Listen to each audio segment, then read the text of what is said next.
While most people know October as the season of scary movies and trick-or-treating, Halloween is a multi-billion-dollar holiday that surpasses Easter and St. Patrick's Day. Americans shell out over $100 every year for Halloween, and spend has doubled in 2 decades. Beyond candy and costumes, haunted houses are an overlooked emerging $300 million industry that's in a league of its own. There are 1,200 haunted houses in the US, and they're not in the places you'd expect. California, Texas, and Florida are amusement park capitals, yet they're second fiddle for spooky attractions. Instead, it's Ohio, a state so generic that it's the go-to test market for fast food chains, that takes the top spot. There are more haunted houses in Ohio than anywhere in the country. Hello, and welcome to Bloodview Haunted House, here in Broadview Heights. It's called the Factory of Terror.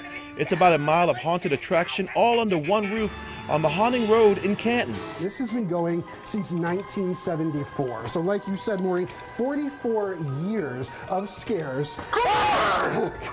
And they just continue. In the world of entertainment, the more space, the bigger the spectacle, and the greater the profits.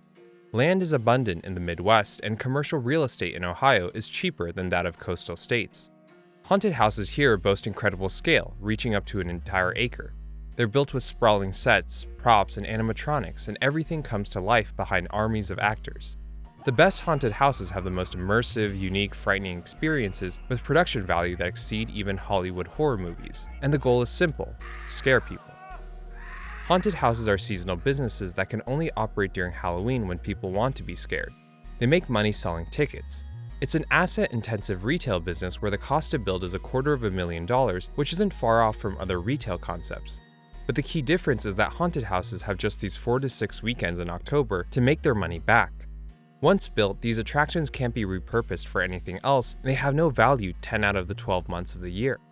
Yet the payoff can be tremendous, as the best houses can gross over 7 figures during Halloween. With such a tiny window to make money, massive overhead, and no IP protection, haunted houses are truly a high-stakes business. The industry is run by bootstrapped independents, as few, if any, banks or institutions will invest or lend money to such a risky, capital-intensive seasonal venture. At the same time, Ohio is not a destination. These attractions serve locals, not tourists. To capture market share, new owners must innovate and be hands-on to survive, and it takes a special type of character to succeed in this industry. In this Modern MBA original, we're diving into the spooky business of haunted houses with the owners of Ohio's hottest attractions, Chippewa Lake Slaughterhouse and Nightmare Cleveland.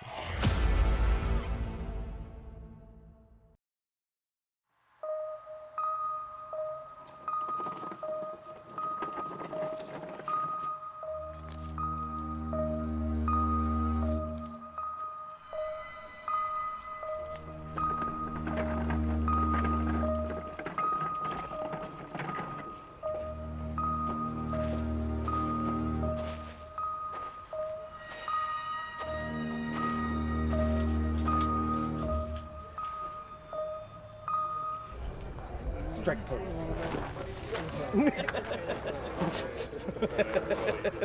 Wow. Oh, wow. Man. Yeah. It's Friday in the boonies of Ohio. Here in Chippewa, this small rural village that's 1 hour away from Cleveland, is Vaughn, who's preparing with his team for the night ahead. I got it in my eye last week. Yeah, like a bitch. Yeah. We'll make it work. While most owners are old-timers whose haunted houses have been around for decades, Vaughn and his son Gavin are new entrants. It all started in 2017 when Chippewa Lake Slaughterhouse first opened. First off, as a kid, I loved them, so I've been through them. I've been the guy at a young age that would go through and cry and be afraid to do it, and then get outside, and mom would say, if you're ready to go home, and I'd wipe my tears and say, no, I want to go back in. And so it's just always been a love for it, but I also tell people that you come into our house and you won't see horror stuff anywhere. We're just neat, normal people. With it being such a short season, haunt season is 6 weekends. A lot of the previous haunt owners have kind of kept them the same. To change a couple of those scenes can be quite a big expense. And if you're not making that money in 6 weekends, you don't have another opportunity all year to make that money. Ours are very modern versus your older blue-collar worker, which is what most of haunt owners are nowadays. They don't really care about that.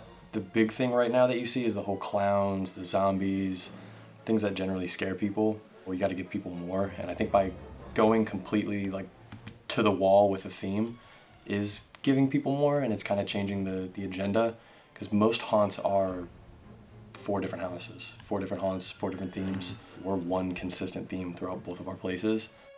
Even though land in Ohio is abundant and affordable, real estate is still tricky for haunted houses. In an ideal world, you want to own the land. You can always sign a standard commercial lease, but then you'd be on the hook to pay rent for the other 11 months of the year.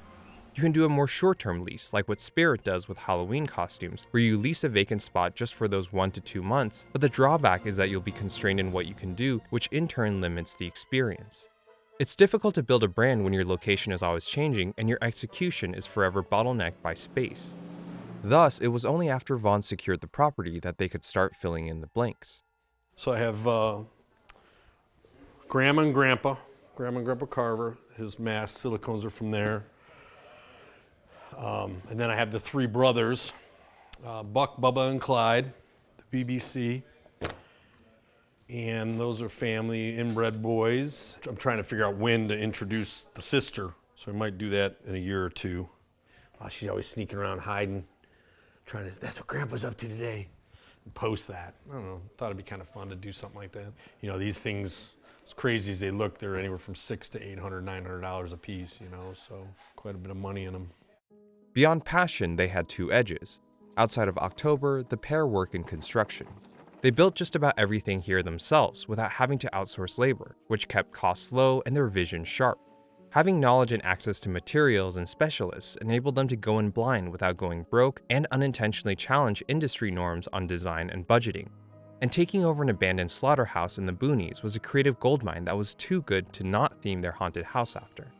I was looking at a couple other properties way before I found this place. They were just old retail buildings, or, you know, the properties weren't theme oriented, I guess you want to say, where when I saw this place, it's an actual slaughterhouse. When you start thinking about all the horror movies, they all kind of follow the same thing. Everything was great back in the day, and just something turned them, and now they're evil and inbred. You know, people are missing in the area, and just built the story on that and went with it. We're big on having the theme make sense for that location. It's like, okay, would it make sense to do something similar to Texas Chainsaw Massacre with the family that eats people and cannibalism and all that? And it does.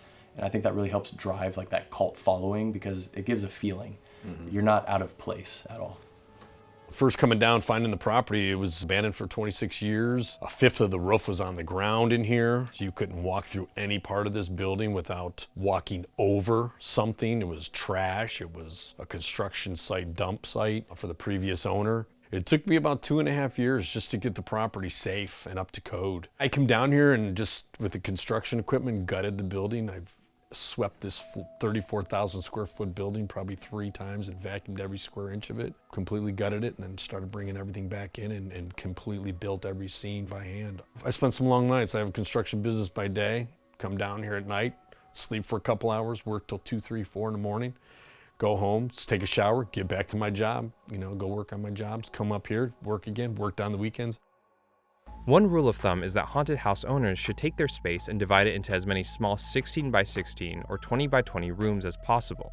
Owners design rooms around the scare, and every room has a unique one to keep visitors on their toes. The more rooms there are, the greater the variety of scares, and the longer and more memorable the experience. And the smaller those rooms are, the more claustrophobic things will feel, the more uncomfortable people will be, and the more likely the scare will be successful. Because it's impossible to scare a crowd huddled together, haunted houses will always separate people into smaller groups of 4 to 6.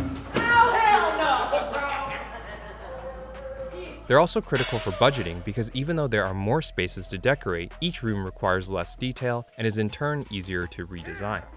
In the haunt industry and in general, you're taught to scare from the rear and push the customer forward. So you always want to scare from behind or the side behind and push forward, scare quick and reset. You gotta make sure that you design it that way, because if that scares at the end of the room, every time the next group coming in is gonna see that scare and you've ruined it.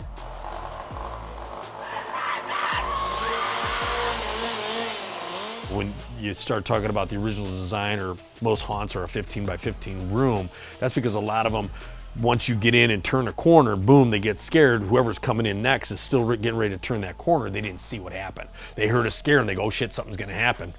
But they don't know what happened. Another rule of thumb is that building a haunted house should cost no more than $25 to $30 per square foot. The building of Chippewa Lake Slaughterhouse clocks in at 38,000 square feet, while the outside walking path sits at a full acre. Because of how much they were able to physically take on themselves, the cost for Chippewa clocked in at roughly $17.75 a square foot across 2 years of construction. And because they were beginners with stable careers outside of the industry, there was no urgency for ROI, no strict budgets, no need to compromise on vision, and no understanding of these industry norms. We had no idea what we were doing going into this. I don't know if it was just ignorance and not wanting to adhere to anybody else, but we just kind of figured it out ourselves. We're learning what scares people, misdirection, seeing how lights affect people, and this scene in general. There's a lot of things in the haunt industry that people do now that work. I mean, your traditional haunt, there's a reason everybody does it, because it works. Yeah. It really helped going into this not doing that, because we were able to add those things eventually with us. That's really what sets us apart. Our scenes are beautiful, but they work.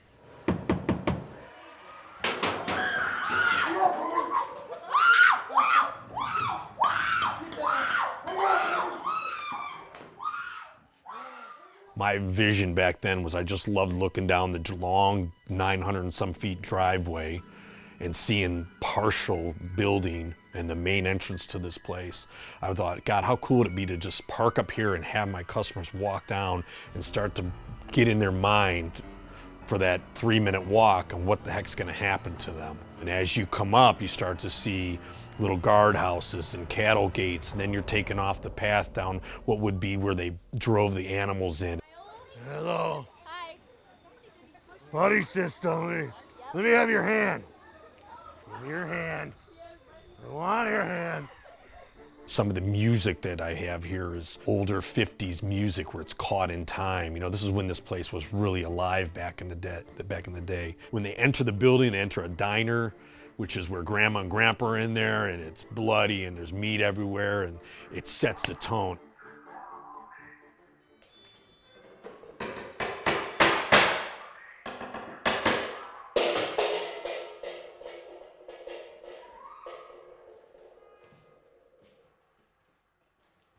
Get over there! Grandma! We have guests, Grandma! Grandma's that way. Grandma! They're coming!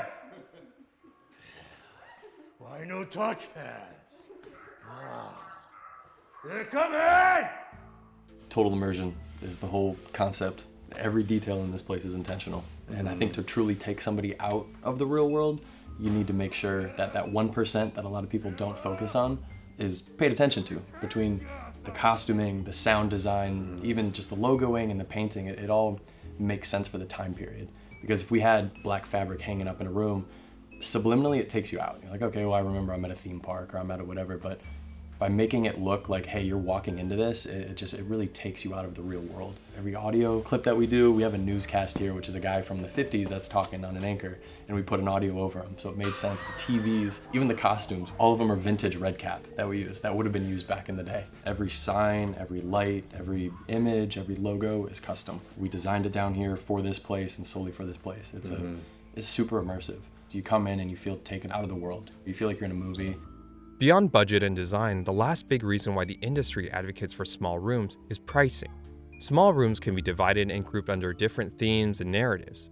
That way, instead of betting everything on a single concept like zombies or aliens, owners can de-risk by offering a variety of themed experiences under one roof.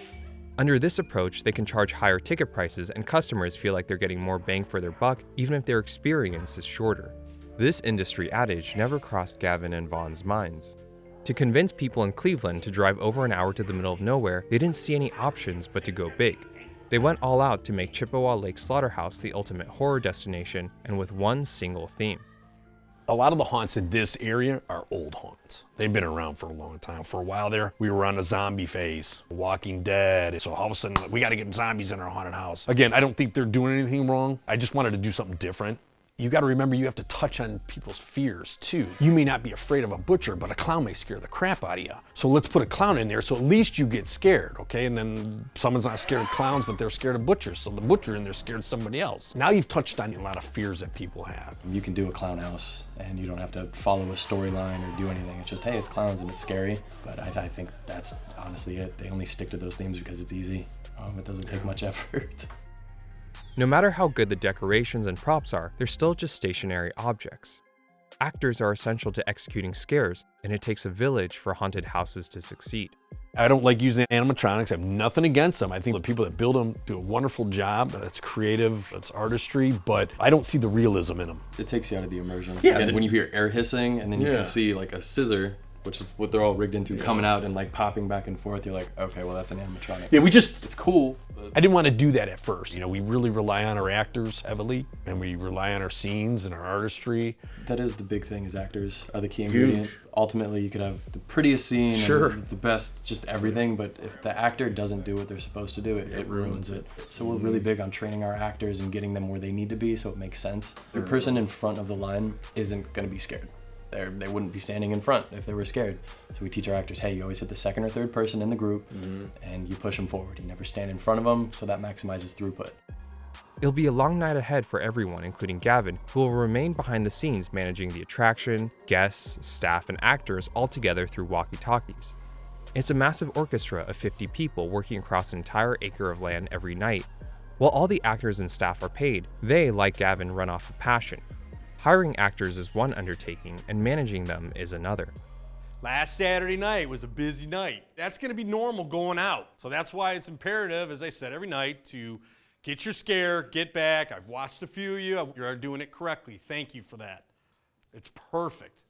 The scares work. I'm watching lines come in, you guys are popping, you're getting back in, you're popping, and people are getting scared. I've even seen people with these young guys up front here, you know, pointing at them, oh, that's the real one, that's the real one. They look away, and then the guys pop, and they get scared. I'm like, you just said he was real. It's the coolest thing to watch, so it works. Just do it, okay? The numbers are where I want them. You guys are doing a great job. The amount of actors we have this year is perfect. The show's on. It's on. So thanks again. Everything you guys do, keep doing what you're doing. Don't do anything more. Anything more, it just changes it. It throws everything out of whack. All right, get your business in the bathroom. Have a safe night. I'll be around. I'm in costume tonight. Be safe. Be safe. Are what we're doing in there okay? Just Yeah, you guys are doing great. Don't worry about that. You guys are out in the open, so you can't pop back. It's not as easy. Maybe Dan, but when you start getting lines in there and having to start this off, that's a whole different thing. You know what I mean?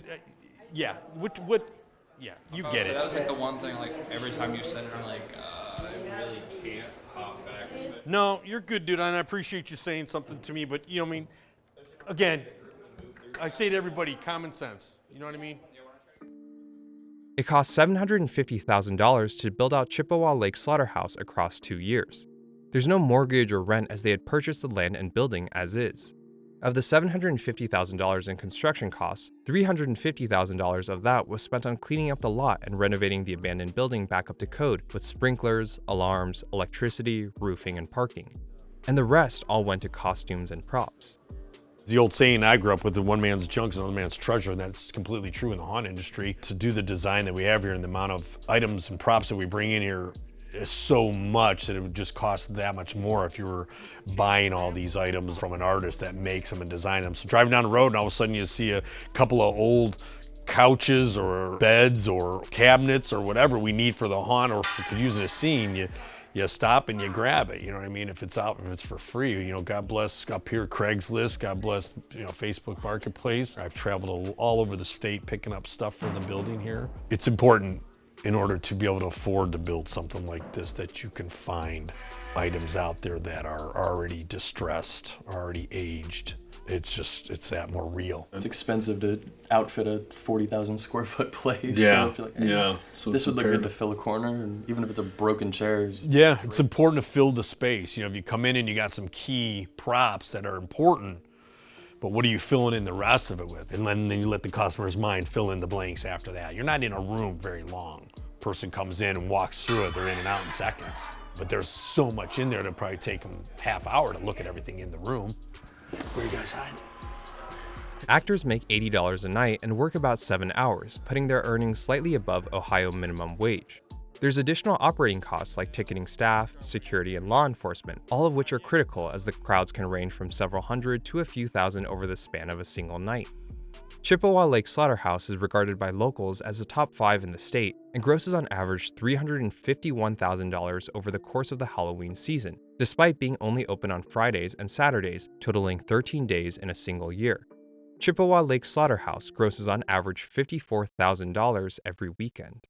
After deducting marketing and other expenses, the operating income for Chippewa Lake Slaughterhouse comes to $270,000 for an attraction-level operating margin of over 70%, which is even more impressive when we consider just how far the location is from any major metropolitan. There's really not much to do in the boonies, and the desolation of Chippewa as a town only adds to the experience. Look at these guys. Regulars. How'd we let you out the first time? You guys didn't. You threw me in a van. You did? Good job. Chippewa Lake Slaughterhouse is a passion project as much as it is a business. Yet there's diminishing returns to design, and the inconvenience of the location and their prioritization of experience has constrained their earnings. If you walk out of here scared or smiling and you were entertained, I did my job. I did everything I wanted to accomplish by building this place, and I love that. I'm getting chills talking about that. I love it. That excites me. You know what I mean? So. Good job, guys. Thanks for coming out. Porta potty's gonna scare the shit out of you. Thanks for coming out, buddy. Thank you, sir. Thank you. You guys be safe going home. We will. Thanks again, girls. Bye-bye. After proving that they could go toe-to-toe with the incumbents, they set their vision to building an even better haunted house with greater commercial potential.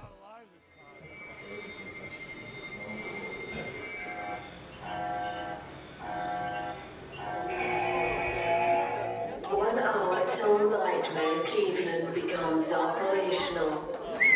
Everybody got their hair done and their teeth done, because we're gonna wrap that up. Good? Smile. Oh, you're done. You got your teeth done? Let me see your teeth. Their newest is Nightmare Cleveland, which is just a 15-minute drive from the city center. While Chippewa was a case of building the plane while flying, Nightmare Cleveland was meant to be the opposite: lean, mature, fast, high ROI, and low risk, with multiple themes and strict budgets. But as horror enthusiasts first and businessmen second, Vaughn and Gavin could not resist going all out once more. It was supposed to pretty much reconcile the debt from here. Obviously, we limit the show like crazy because we want people to have a good time. So Nightmare was like, okay, what can we do so we can just push as many people through as we can? We don't care, and it'll be like, look, we're gonna make $2 million and whatever, it's a cash cow, and then we can recoup, and then we can do this separately. Like, hey, this makes the money, but this is the passion project. Right. And then we start doing Nightmare, and then between all the scenic designers and everybody we had, we're like, okay, is this what we want to do? This isn't fun. This isn't true to what we're trying to do. But the original design for that place was do the clowns, do the aliens, do Nosferatu and zombies, and just the shit that people like to see, that they want to see. And we couldn't do it.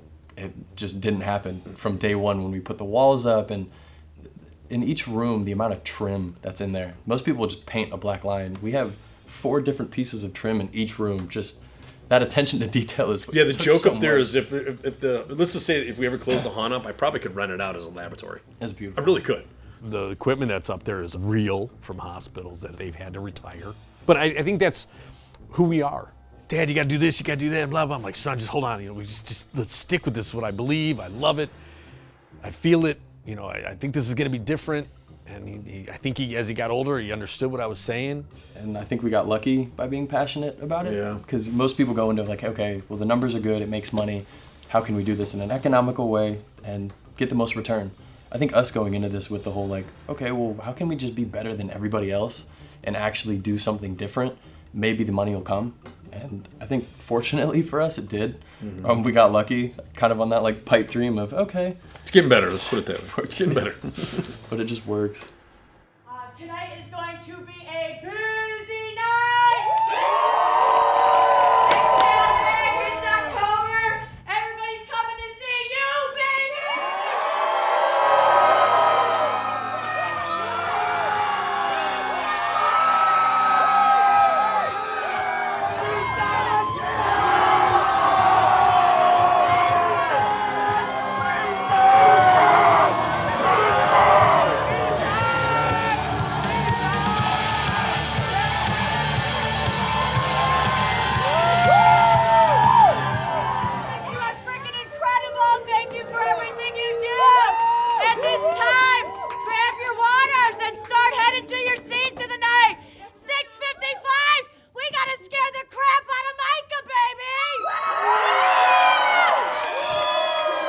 Vaughn and Gavin are leasing and paying rent all year round just to be closer to Cleveland. But in contrast to Chippewa, there wasn't anything to inherit, which gave them a blank canvas for design. We're under a furniture store, but we're in the back, and it's this old brick building. It's decrepit, it's disgusting. It's like, okay, would a laboratory make sense there? And it did. When you're going in here, you get so many ideas, like, oh, this room could be this or this or this, and there's 50 things you can do. Doing the mood boards really helped because it kept us in line with what we wanted to do from a vision standpoint. Every new room we've done, if you went in, we would have pictures just stapled to the wall of, hey, this is what this room is, stay within line from a color standpoint, an actor standpoint, a scare standpoint, just everything. But yeah, the big thing is just watching movies. I love movies, I love playing games. Everybody that works for us and helps design for us, it's the same thing. Dead Space was huge, Atomic Heart was huge, BioShock was huge. A lot of our character names came from that, a lot of our costume design came from that. Call of Duty Zombies, the new one that was huge was Callisto Protocol. A lot of the scenes from that game were in the haunt. Again, nothing too on the money to where it's like, okay, this is a direct copy, but there's a lot of influences from a design standpoint. I mean, the nice thing about the laboratory theme is we could kind of slightly change it if we wanted, and we can create new monsters or new experiments that have gone wrong, which is what it's about. So that's what we took, learning down here and applying it to the next one. While the total construction cost for Chippewa Lake Slaughterhouse came to $750,000 across 2 years, Nightmare Cleveland cost $1.1 million across 22 months. On a square foot basis, Nightmare costs $32 compared to Chippewa's $17, even though both venues are comparable in size. Yet the scope and timing of construction for the two attractions were wildly different, as development of Nightmare Cleveland took place during COVID, whereas Chippewa had finished long before. The price of lumber and other raw materials had tripled during the pandemic, which further inflated costs. $600,000 of the $1.1 million was spent on plywood alone, which was needed to build the walls for Nightmare. In contrast, Chippewa didn't need walls, as they simply used the structure of the abandoned slaughterhouse. Yet being closer to the city brought new challenges like parking and queuing. In Nightmare, we can put through 1,500 people an hour just with the way it's set up. We run 25, 30 seconds between groups, so after the first 3 rooms, you're gonna catch up to a group in front of you, and that ruins the show for everybody. So we integrated this new thing that we actually learned down in Columbus, and they're called ropers, where we have 2 dedicated actors in each house, House A and House B. They run through and they throw a rope at a group. And people love it, they interact, they grab the rope and like, oh, this is fun, this is part of the show. But that's us getting them through and trying to speed them up, and they maintain flow throughout. If you guys see us coming through with this, we're called ropers. Your ropers tonight are me, Tabby, and Terry. What we are looking for are conga lines. What we're gonna do is break up that conga line, take that, and come with me, we gotta get you out of here! Let's go, let's go, let's go! So if you see us frantically running through your room with a group of customers, still do your thing, but we're probably gonna have them step it up a little bit so that you guys can focus on the group behind us. But because Vaughn and Gavin are competing on experience above all else, the themes are completely different across both attractions, and the scares are designed to the space rather than copied and pasted across venues.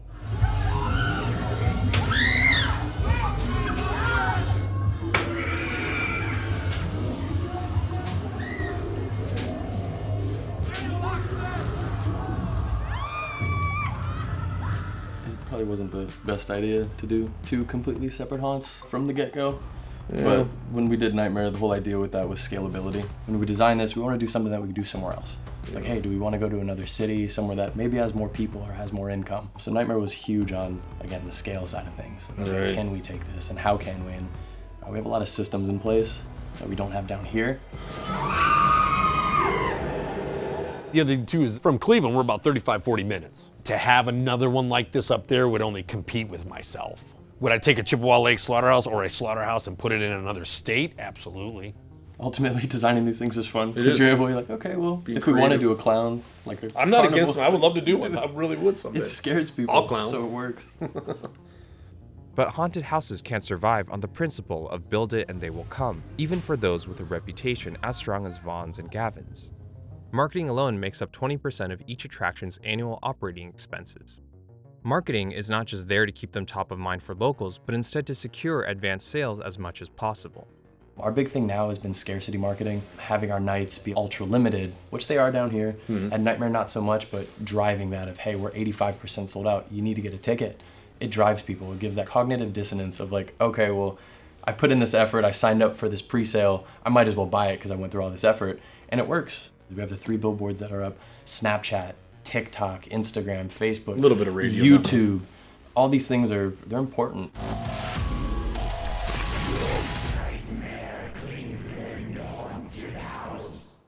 Unlike amusement parks or movie theaters who sell food, beverage, and merchandise to generate meaningful ancillary revenue, haunted houses have no such opportunities. Once a visitor has made their way through, there's nothing to stick around for. Owners have invested so much already into atmosphere and scares that there's no appetite and capital left to be wasted on weak cross-sells. As a result, ticket sales are the lifeblood for haunted houses. When you sell and how much you sell matters just as much as the cost of the ticket.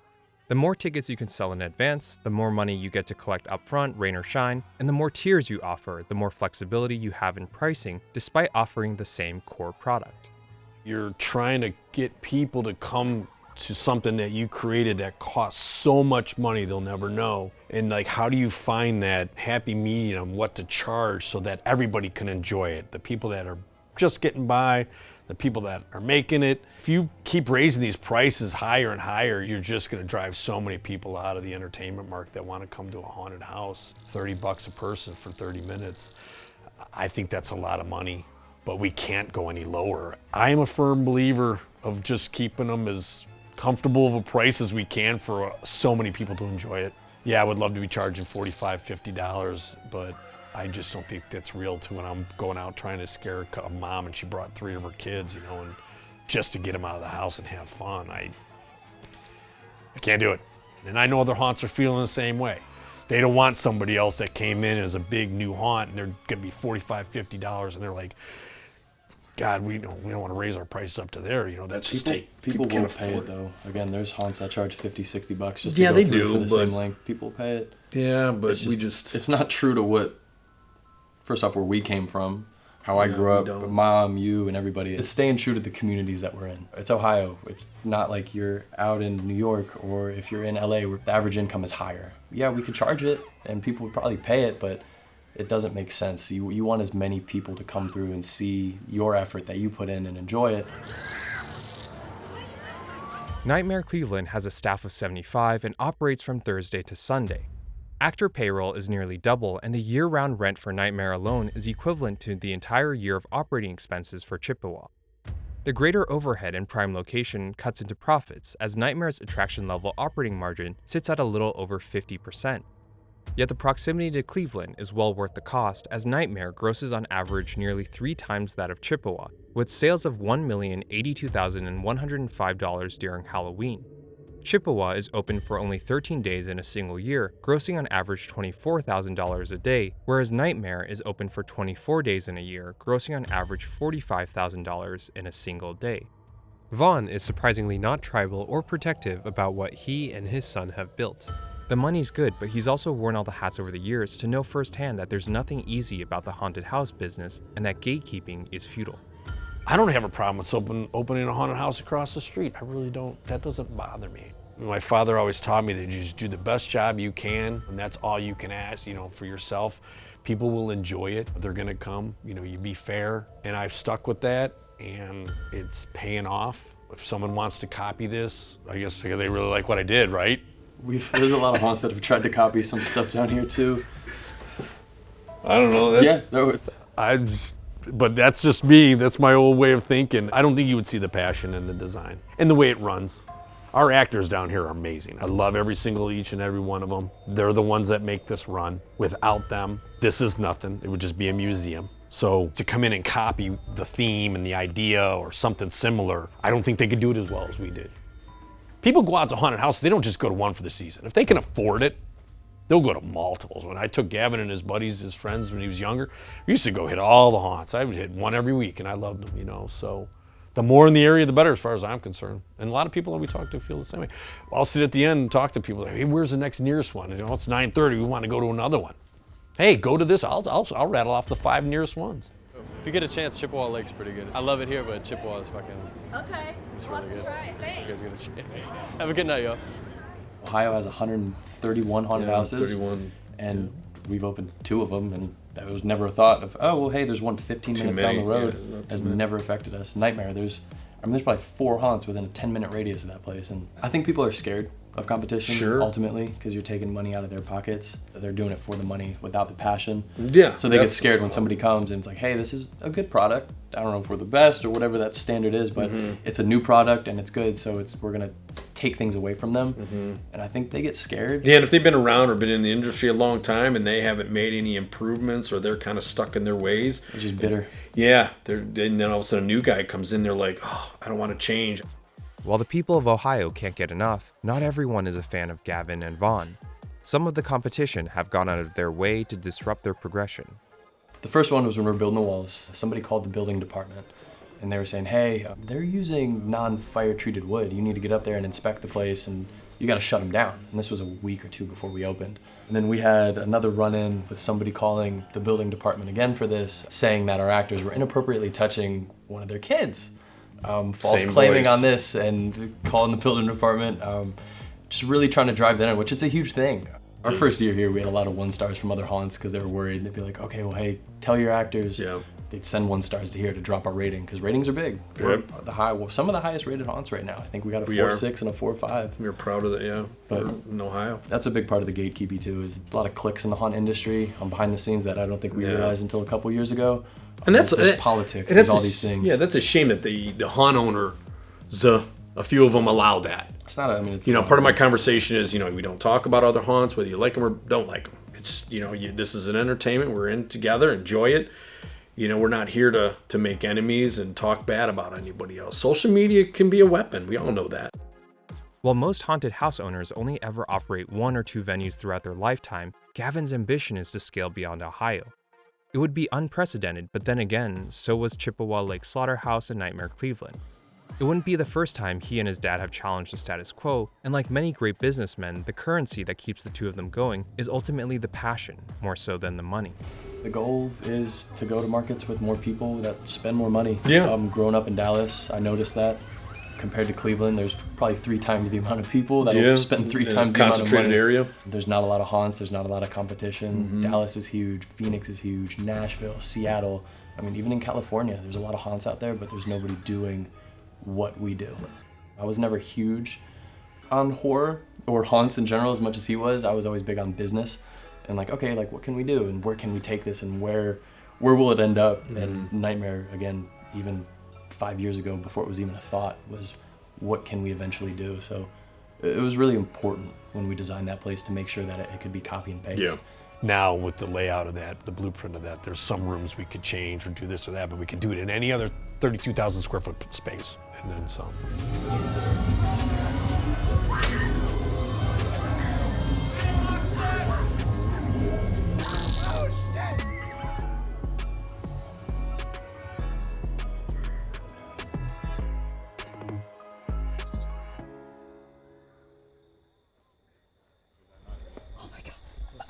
Gotta have a little scare for the camera girl.